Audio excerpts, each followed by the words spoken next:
Hi guys, welcome back to another episode of My Miniature Things. My name is Saeed. I was scrolling through Instagram the other day and I came across this gorgeous home and it was posted by Brainy Blueprints, I believe is the name of the page. And from what I gather, it is AI generated, so I don't think it's a real home. And I completely fell in love with it and I really want my dolls to live there, and I also want to live there too, but we're focusing on the dolls today. So I was thinking maybe I can try to recreate this in miniature. Obviously, I'm not gonna get it dead spot on because they do have a lot of different textures and colors going on in here that I don't have, some of the fabrics and stuff like that. And I wasn't trying to break the bank on making this miniature. So I'm just gonna use what I have and see how close we can get it. So if you wanna see me recreate this room in miniature, keep watching. So I have this background that I used in my last video to unveil my advent calendar. And I was thinking that we can use this outside of our window because as you can see right here in the photo, it's pretty similar to the scenery outside. So now that we have our scenery for outside of our room, let's start building our actual room.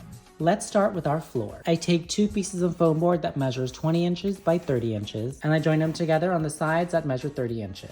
Using a piece of duct tape, I then flip it over to the other side and cover the entire thing in a wood grain contact paper. And just like that, we have a floor that we can place in front of our background to start building our scene. Now let's start building our walls. You can see in our photo over here, we have a stone wall over to the left that has the TV and the fireplace on it.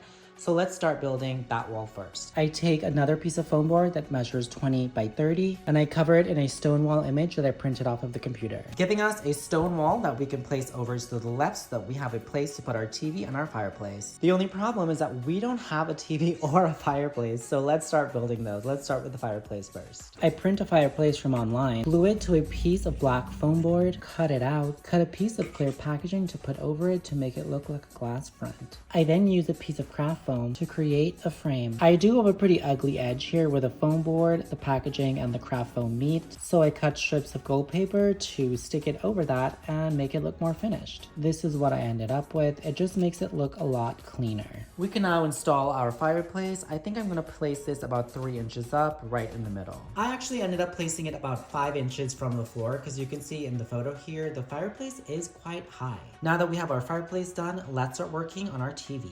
I start by cutting a black piece of foam board to 10.5 by 5 3/4, cut a frame out of craft foam, and then place it on a piece of clear packaging that's the same size as the TV to create a screen, and then I stick it right on top of the black foam board. I then print a brand that makes TVs, cut it out, and stick it right in the front of my TV. I trim it in gold paper to finish the edges, giving us a massive flat screen TV that we can place right above our fireplace. Now let's start working on the remainder of the side wall. It is made out of glass as you can see in the picture right here. Let's cut a piece of foam board down to 30 inches by 10 inches. Use a ruler to mark and measure the window cutouts. Cut them out so that it looks like this. I have 2 rectangular shapes here. This one measures 14 3/4 by 8 inches, and this one measures 11 3/4 by 8 inches. I then use plexiglass that I found on Amazon to make the glass for the windows. I cut it down to size and I stick it to the back using duct tape. And the reason why I use duct tape is because it gives me the strongest hold. I then use both of my cutouts from earlier to cut 2 1/4-inch strips that will fit exactly in our window space because it came from the cutout that fit there in the first place. Oh my god, you guys, I just zoomed into the picture a little bit more, and this isn't actually a design element on the window. It's actually a tree in the background that I thought was a black strip going up the entire window. But it's too late now, so it's staying just like this. Oopsies. But now we have a piece that we can install to finish our sidewall. I just kind of leaned it up on a tree that I have just so that we can stand it up to see what it looks like. That's not staying like that. We will be finishing the outside of that window so that it blends in with the background. But right now, let's work on our back wall so that we can protect our dolls from whatever is lurking in those woods, because I know that there is wolves up in there. So let's start working on our back wall. Since we joined 2 pieces of foam board to make our floor, making our room 40 inches wide, we now need to join 2 pieces of foam board to make our walls so that we can block off that entire space so that the wolves don't get in. So let's start with our first piece of foam board. As I said, this one measures 30 inches by 20 inches, and my plexiglass is only 12 inches wide, which means I'm gonna have to put another piece on this side in order to fill the entire wall with windows. So there will end up being a black design element on this window also, just so that I have a place to secure these 2 pieces of glass. If you don't understand what I'm saying, let me show you. So I marked my window measurements, cut them out, and this is what my frame ended up looking like after I did the cutouts. And you can see my plexiglass hasn't been cut yet, and it doesn't reach all the way to the end of the board, so that's why I had to put this divider in the middle so that we can cover up where the glass meets. And this is what I ended up with. You guys, that line right there that I accidentally stuck to that window is killing me. So I'm gonna try to remove that. I'll be right back. 45 minutes later, I am back. I tried removing that strip, you guys, and because I used hot glue to put it on the glass, it ruined the glass. So I tried removing the glass,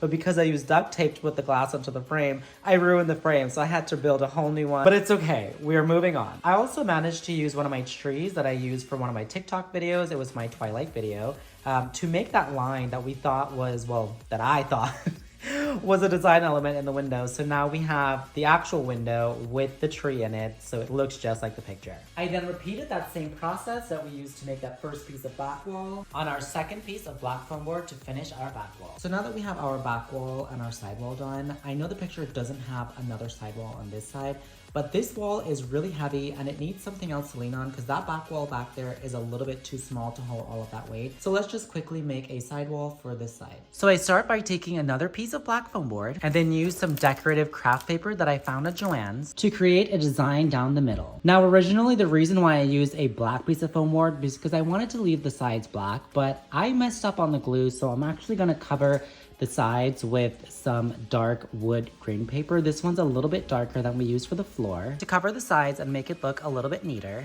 I then cut 4 strips of black foam board measuring 2.5 inches by 30 inches and placed 2 of them right where our craft paper and our contact paper meet. I then cut some more strips that measure 2 inches by 6.5 inches, measure 7.5 inches up from the bottom, and place my 2 by 6 inch piece right there. I then repeat 3 more times to give us shelves. I cut some 1/4 inch strips of gold paper to cover the edges of my shelves. This is such a small detail, it doesn't take a lot of time, but it adds so much. I then take one of our other pieces that measure 2.5 by 30 inches and I place it on the side to close up our shelves. Actually, before I do that, I kind of want to add some cupboards down here, so let's do that first. I cut a piece of foam board that measures 6 inches by 7.25 and I place it right underneath. Cut 2 pieces of black foam board that measures 6.5 by 2.5 and place them right next to each other, leaving a small gap in the middle. This is a piece of a cake stand that I found at the 99-cent store when the 99-cent store was around. So I cut 2 strips of that. You can see it's a little bit thicker than the craft paper that I'm using to cover the edges of the shelves. And I place them right on our cupboard doors to make some cupboard door handles.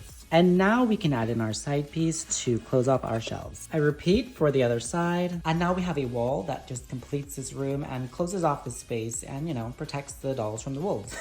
So now that the room is basically finished, let's decorate it. You can see in the photo that they have a huge rug, and I'm gonna bring back an oldie but a goodie for my Thanksgiving video, even though a few of you guys said that you hated it. But this is all I have, and I actually think it looks really good. In the photo, you can see that the couch is cream, but I don't have a cream couch that's gonna look good in this space. The only couch that I have that's gonna look good in this space is this brown one, and it's just gonna have to do because that's what I have. They do also have a lot of pillows, and these are the ones that I have, so I decided to use them. Now let's see if we can make a coffee table. I make a box using foam board. It measures 12 inches by 6 inches by 1.5 inches. Cover it in wood grain contact paper. Cut 4 pieces of foam board measuring 1.5 inches by 1/4 inch and stick them on the bottom to create legs. My legs were bowing a little bit just because my contact paper isn't the best contact paper ever. It was like $5 on Amazon. So I decided to take some pins and insert it right through the legs and let it go through the actual table to add some more stability to the whole table itself. So now we have a coffee table that looks like the one in the picture. Now let's go back to the picture. You can see that they have 2 couches in this picture. So I'm just gonna add this one in right here to give that effect. I was looking at this wall and I think we need to do something more. So let's make a wooden dresser thing to go down there and fill up the space. So I make another box. This one measures 7.5 inches by 6 inches, but I leave the sides hollow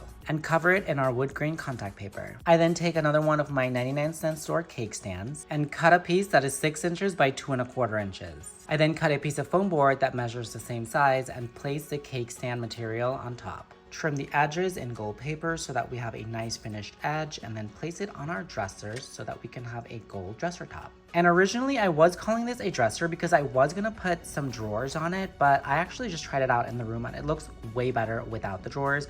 So I think we're just gonna leave it like this. See, doesn't it look so much better without the drawers? Oh, well, if my camera would focus. See, so much better without the drawers. Now I think we need some artwork over our little dresser thing that we just made. So I take a black square of foam board. This one measures 5 by 5, and I take an old earring that I've had for many, many years, and I just place it right on the top, and I place it on the wall to create an art piece for decoration. I am now going to add my finishing touches on this room, and then I will be right back with the final product. I added some books on the table, a throw on the side of the couch, and this is what I got.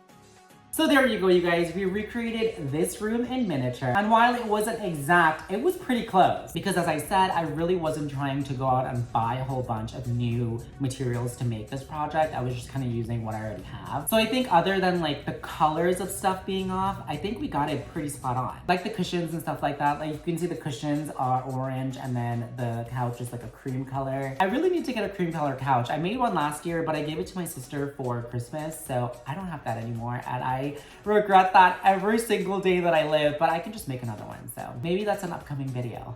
But anyways, you guys, if you guys enjoyed this video, please give it a huge thumbs up. Don't forget to subscribe, and I will see you guys soon. Bye.